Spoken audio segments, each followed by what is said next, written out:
Le ministre fédéral des Transports a confirmé ce matin l'agrandissement de la piste d'atterrissage de l'aéroport des Îles-de-la-Madeleine.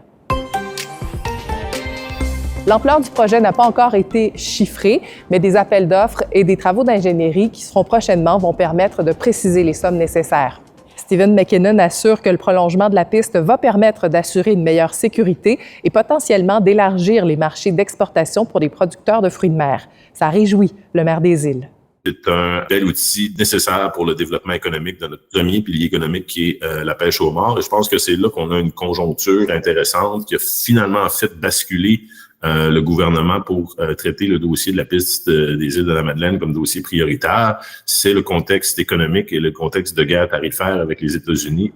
La piste sera prolongée en tenant compte de la géographie du terrain qui comprend des milieux humides et si tout va comme prévu, le chantier pourrait être complété en 2028-2029.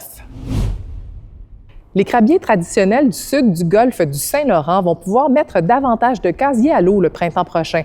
Un projet pilote du ministère des Pêches et des Océans autorise chaque titulaire de permis à ajouter 15 casiers en début de saison. Ça représente une augmentation d'environ 10 % de l'effort de pêche, mais surtout, ça va permettre aux crabiers de faire plus de captures avant l'arrivée des baleines noires dans le golfe.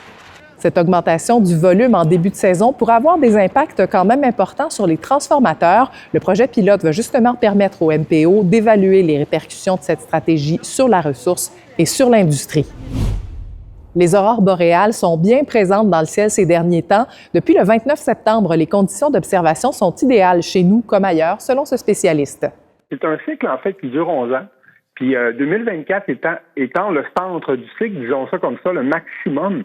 Puis là, on était très gâtés, particulièrement cette nuit. Là, j'ai vu les images partant du Dakota du Sud, aller au Québec, à Matane. En fait, c'était fou là, cette nuit. Là. Regardez, même à Sébec, loin de la mer, on a vu des aurores boréales la nuit dernière. Alors, on souhaite à tous les observateurs d'autres folles nuits et je vous dis à demain.